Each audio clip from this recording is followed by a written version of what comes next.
Basel singkatan dari Bank for International Settlements adalah organisasi internasional yang bertugas untuk meningkatkan kerjasama antara bank sentral di seluruh dunia.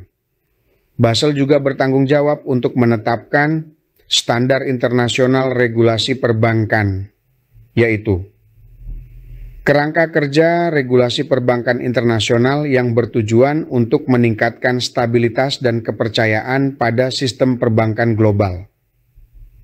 Sementara itu, digitalisasi perbankan adalah transformasi mendasar dalam cara bank beroperasi, memanfaatkan teknologi untuk meningkatkan efisiensi dan inovasi. Istilah Basel dan digitalisasi perbankan meskipun tampak berbeda, namun memiliki keterkaitan yang sangat erat. Adapun tantangan yang muncul dari Basel dan digitalisasi perbankan dapat dijelaskan berikut ini. Pertama, kompleksitas regulasi meliputi 1. Peraturan yang dinamis. Basel terus berkembang dan diperbarui membuat bank harus beradaptasi dengan cepat. 2. Interpretasi yang berbeda. Interpretasi terhadap regulasi Basel bisa berbeda-beda antar negara dan bahkan antar bank, menciptakan ketidakpastian. 3. Investasi teknologi yang besar.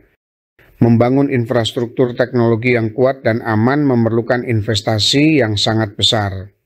4. Keterbatasan sumber daya. Tidak semua bank memiliki sumber daya yang cukup untuk melakukan transformasi digital secara menyeluruh. Kedua, risiko cyber antara lain. 1. Serangan siber yang meningkat. Semakin banyak data yang terdigitalisasi, semakin besar pula risiko serangan siber. 2. Perlindungan data yang ketat. Regulasi perlindungan data yang semakin ketat menjadi tantangan tersendiri. 3. Model bisnis yang baru seperti munculnya fintech yang lebih lincah dan inovatif menjadi ancaman bagi bank tradisional yang diikuti perilaku nasabah semakin menuntut layanan yang lebih cepat, personal, dan mudah diakses.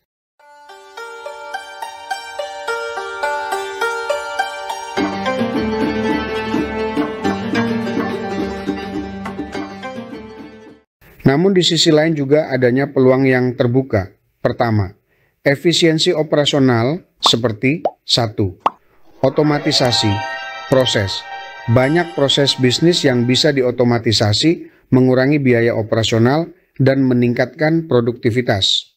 2. Peningkatan akurasi. Sistem digital dapat mengurangi kesalahan manusia dan meningkatkan akurasi data. Kedua, inovasi produk dan layanan. 1. Produk yang lebih personal. Data yang dikumpulkan dari digitalisasi dapat digunakan untuk menciptakan produk dan layanan yang lebih sesuai dengan kebutuhan nasabah. 2. Layanan yang lebih cepat. Proses persetujuan kredit dan layanan perbankan lainnya bisa dilakukan lebih cepat. Ketiga, peningkatan pengalaman nasabah. 1. Akses setiap saat. Nasabah dapat mengakses layanan perbankan kapan saja dan di mana saja melalui perangkat mobile. 2. Saluran komunikasi yang lebih banyak. Bank dapat berinteraksi dengan nasabah melalui berbagai saluran, seperti chatbots dan media sosial. Keempat, pengembangan model bisnis baru antara lain. 1. Ekosistem digital. Bank dapat menjadi pusat dari ekosistem digital yang lebih luas, bekerja sama dengan fintech dan perusahaan teknologi lainnya. 2. Data sebagai aset. Data yang dikumpulkan dapat menjadi aset berharga yang dapat dimanfaatkan untuk berbagai tujuan seperti pengembangan produk baru dan analisis risiko. Selanjutnya, bagaimana strategi menghadapi tantangan dan memanfaatkan peluang. 1. Fokus pada keamanan. Investasi dalam sistem keamanan siber yang kuat adalah suatu keharusan. 2. Kerjasama dengan fintech. Alih-alih melihat fintech sebagai ancaman, bank bisa menjalin kerjasama untuk mengembangkan solusi inovatif. 3. Fokus pada pelanggan. Pahami kebutuhan dan perilaku nasabah untuk memberikan pengalaman yang terbaik. 4. Pengembangan sumber daya manusia. latih karyawan untuk memiliki kemampuan digital yang memadai. 5. Governance yang kuat. Terapkan tata kelola perusahaan yang baik untuk memastikan kepatuhan terhadap regulasi.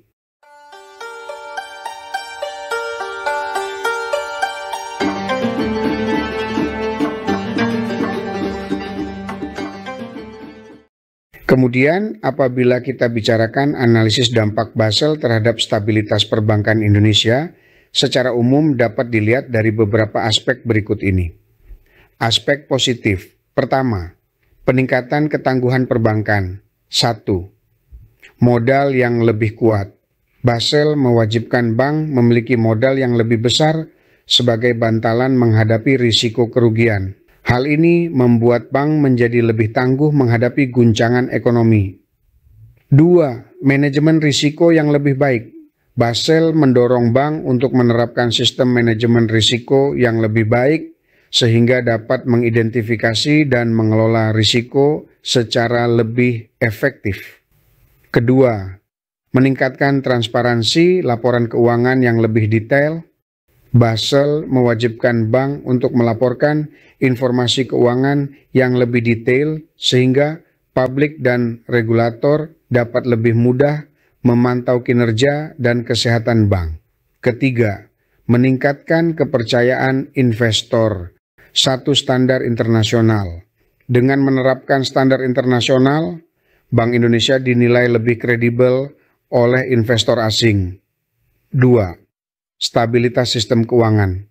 Sistem perbankan yang lebih stabil akan menarik lebih banyak investasi. Adapun dari sisi aspek negatif. Pertama, kenaikan biaya operasional. 1. Investasi teknologi. Implementasi Basel membutuhkan investasi yang cukup besar dalam sistem teknologi informasi untuk memenuhi persyaratan pelaporan dan manajemen risiko. 2. Peningkatan modal. Bank perlu meningkatkan modalnya yang dapat mengurangi profitabilitas jangka pendek. Kedua, terbatasnya akses kredit.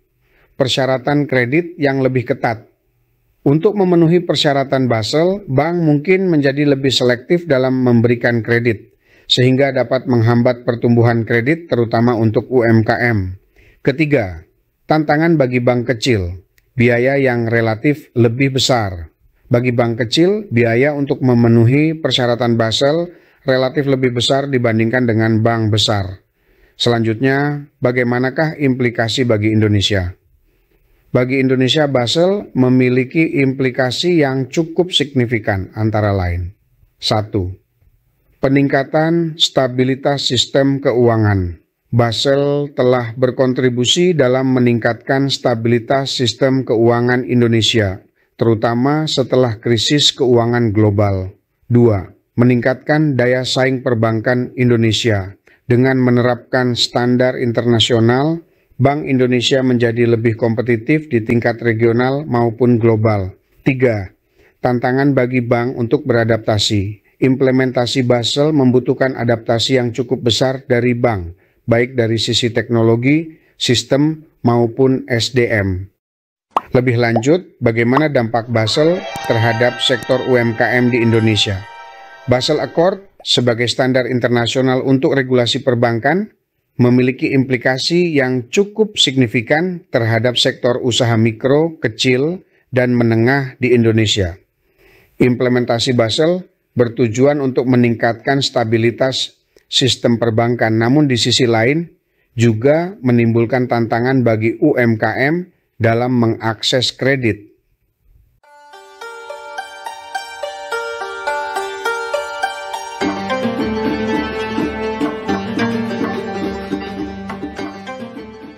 Basel Accord adalah serangkaian peraturan perbankan yang ditetapkan oleh Komite Basel untuk pengawasan perbankan yang terdiri dari 3 edisi, yaitu Basel I, Basel II, dan Basel III.